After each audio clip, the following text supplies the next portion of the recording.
Bienvenidos a Perceptalia, el espacio donde pensamos sin prisa, entendemos sin miedo y descubrimos que la filosofía está de verdad en todas partes. Y hoy, vaya que está en todas partes. Vamos a meternos a un mundo que nos bombardea todos los días. Así es, hoy vamos a analizar a fondo un tema que nos propuso un escucha de la Ciudad de México. Él nos decía que está, y cito, obsesionado con entender por qué caemos tan fácil en las trampas de la publicidad. Que es una gran pregunta. Y nos mandó material muy interesante, ¿eh? Casos de Volkswagen, Coca-Cola, Red Bull, marcas que todos conocemos. Exacto.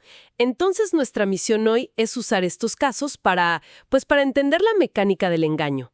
No solo para quejarnos de los anuncios, sino para construir una especie de caja de herramientas para pensar críticamente. Una guía de supervivencia, diría yo. Me gusta eso. Y para empezar, el caso de Burger King que nos mandó me parece perfecto. Es el ejemplo clásico, ¿no? La foto increíble contra la hamburguesa real. Totalmente. Hablamos de una campaña del 2010 en el Reino Unido. Una hamburguesa de pollo que en el anuncio se veía monumental, jugosa, perfecta. Pero claro, la gente la compraba y recibía algo, pues, aplastado, triste. A ver, pero aquí es donde quiero empezar a discutir. ¿De verdad alguien se cree que la hamburguesa va a ser idéntica a la de la foto? Digo, todos sabemos que existe el food styling y que les ponen cosas raras para que brillen, ¿no? Claro, claro, y hasta cierto punto se vale. Es parte del juego. Pero la pregunta es, ¿dónde está la línea? Justo. ¿Cuándo deja de ser una mejora estética y se vuelve un engaño? Pues la autoridad regulatoria de allá dijo que la línea se cruza cuando la diferencia es tan, pero tan grande que ya es una tergiversación del producto. O sea, la hamburguesa real era tan distinta en tamaño y composición que simplemente inducía al error. Y por eso los obligaron a retirar la campaña. Ok, entiendo. Este es un engaño visual, muy directo, pero nos abre la puerta a algo más sutil, ¿no? Porque una cosa es que te engañen con los ojos y otra, mucho más profunda, es que te engañen el razonamiento. Ahí está el centro de todo. Y es donde entra la filosofía. El material que nos compartieron empieza a hablar de un concepto clave: las falacias. Falacias. Suena algo complicado, pero ¿qué es exactamente una falacia? Para ponerlo simple, una falacia es un argumento que parece válido, pero no lo es. Tiene un error en su lógica. Es como un puente muy bien pintado que se ve súper sólido, pero si lo revisas, las vigas están rotas. A primera vista convence, pero no se sostiene. Y en los apuntos que nos mandaron hacen una diferencia entre falacia y sofisma. Es importante. Me suena a que uno es un error sin querer y el otro es con toda la mala leche. Es que justo esa es la distinción. Un sofisma es una falacia usada a propósito para engañar. Y en publicidad, con equipos de psicólogos y estrategas detrás de cada campaña, pues es muy difícil pensar que estos errores lógicos sean accidentales. No. O sea, es parte de la estrategia. Es la estrategia. Están diseñados para saltarse nuestro filtro racional. Así que aunque les llamemos falacias, en el fondo casi siempre son sofismas. Ok, clarísimo. Entonces, vamos a desglosar la primera que mencionan los artículos. La falacia de causa falsa, que tiene un nombre en latín muy elegante: post hoc ergo propter hoc. Que literalmente significa después de esto, por lo tanto, a causa de esto. Es, yo creo, el error de razonamiento más común de la humanidad. Si algo pasa después de otra cosa, asumimos que lo primero causó lo segundo. ¿Como los calcetines de la suerte para el partido de fútbol? Exacto. Me los puse y mi equipo ganó. Por lo tanto, los calcetines hicieron que ganara. Es esa lógica. Y el caso que nos mandaron para esto es genial. El de los tenis de New Balance de 2011. Me acuerdo perfecto de esos anuncios. La promesa era, usa estos tenis para caminar y vas a tonificar tu cuerpo. Simple y directo. La causa, mis tenis. El efecto, un cuerpo tonificado. Apelaba al deseo de tener resultados sin esfuerzo. El problema es que esa relación causa-efecto era, pues, inventada. No había nada de ciencia detrás. Nada. De hecho, los estudios que salieron después, a raíz de las demandas, demostraron no solo que no tonificaban más, sino que su diseño inestable hasta podía aumentar el riesgo de lesiones. Híjole, qué fuerte. ¿Y si ese es un ejemplo de salud? El siguiente caso, el de Volkswagen. Eso ya es otro nivel de gravedad. El famoso Dieselgate. Claro, porque ellos construyeron toda una reputación sobre una causa falsa. Nuestros motores diésel son tecnología de punta y por lo tanto son ecológicos. El Clean Diesel. Esa era la causa que vendían. Compra este coche porque cuidas el planeta. Y la gente se lo creyó, millones de personas. Pero la causa era un fraude.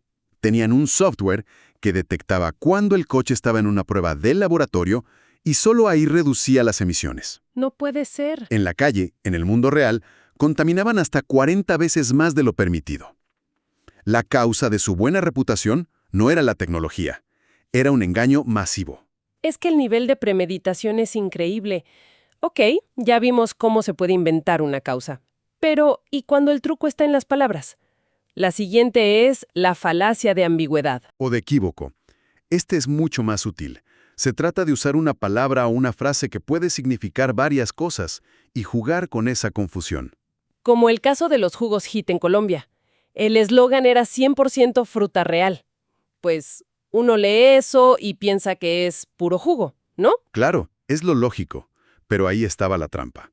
La investigación de un competidor encontró que de fruta solo tenían como un 9%. El resto era agua, azúcar, conservadores. ¿Y cómo se defendieron? Pues su argumento en esencia era que ese 9% de fruta que sí tenía, en efecto, era fruta real. O sea, la frase 100% fruta real no se refería a todo el contenido, sino a la calidad de la poquita fruta que usaban. ¡Qué locura! Es un juego de manos con el lenguaje. Me recuerda muchísimo a la promoción de Cinépolis en México, que también mencionan. Uy, ese es un clásico. Miércoles de 2x1 en todas nuestras salas. La palabra clave es todas. Para cualquiera, todas significa, pues todas, sin excepción. Exacto. Pero llegabas a la taquilla y ahí estaban las letras chiquitas. Todas no incluía las salas VIP, ni las IMAX, ni las 4DX, ni los estrenos. Al final, todas significaba algunas. Algunas que nosotros elegimos. Es un uso equívoco de la palabra.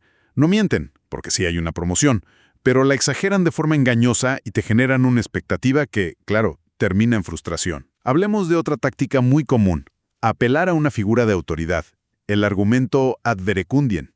Lo vemos siempre con deportistas vendiendo relojes o actrices recomendando cremas. Sí, pero fíjate que el caso de Red Bull que nos mandaron es todavía más delicado, porque no apelan a un famoso, apelan a la máxima autoridad de nuestra cultura, la ciencia. Claro, en Canadá su página web decía que diversos estudios científicos demostraban los beneficios de la taurina.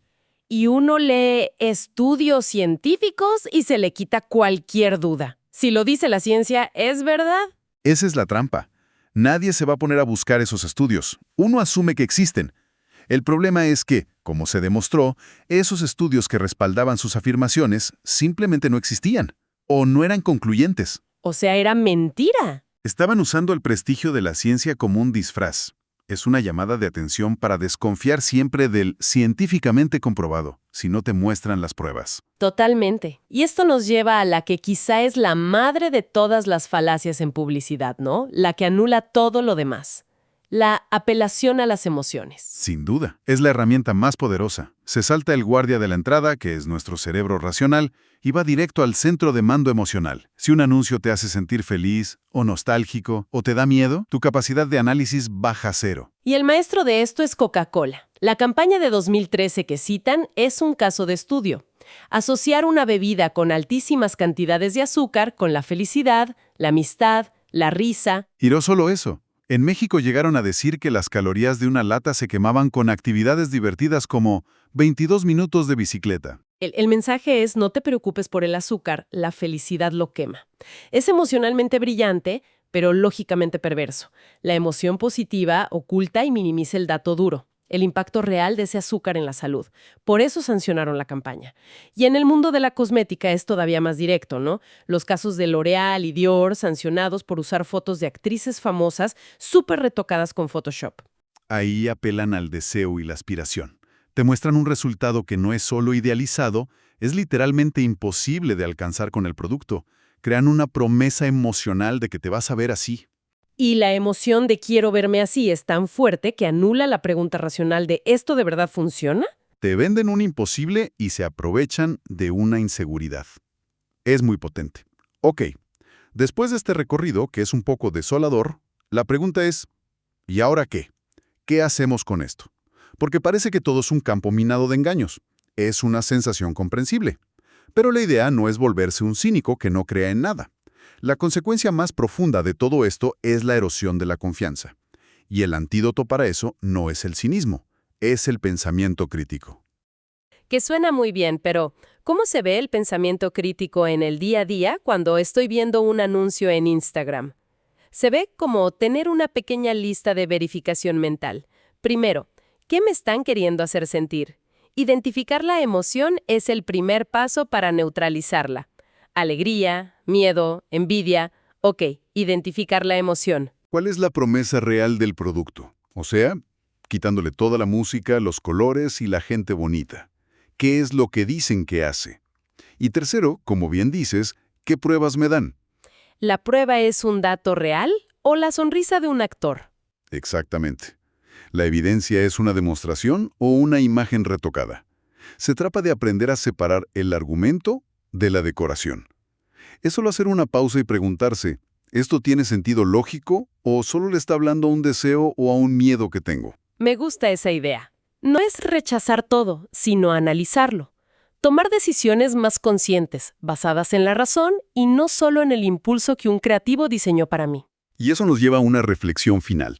En un mercado tan saturado de estas tácticas, donde la gente está cada vez más escéptica, ¿no será que la publicidad más inteligente a largo plazo es la publicidad ética? Aquella que trata al consumidor como una persona inteligente. Que le da argumentos honestos y busca construir una relación basada en la confianza, no en el engaño. A lo mejor, al final, la mayor ventaja competitiva es simplemente decir la verdad. Una idea que sin duda da para seguir pensando.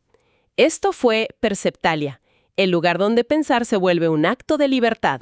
Gracias a nuestro escucha por enviarnos este material tan revelador. Si algo de lo que escucharon hoy generó una reflexión, compartan esta conversación y acompáñalos en la próxima. Y queda una última pregunta en el aire. Más allá de un anuncio, ¿en qué conversaciones de nuestro día a día, con amigos, con la familia, en el trabajo, usamos o escuchamos, sin darnos cuenta, estas mismas trampas del razonamiento para convencer o para ser convencidos?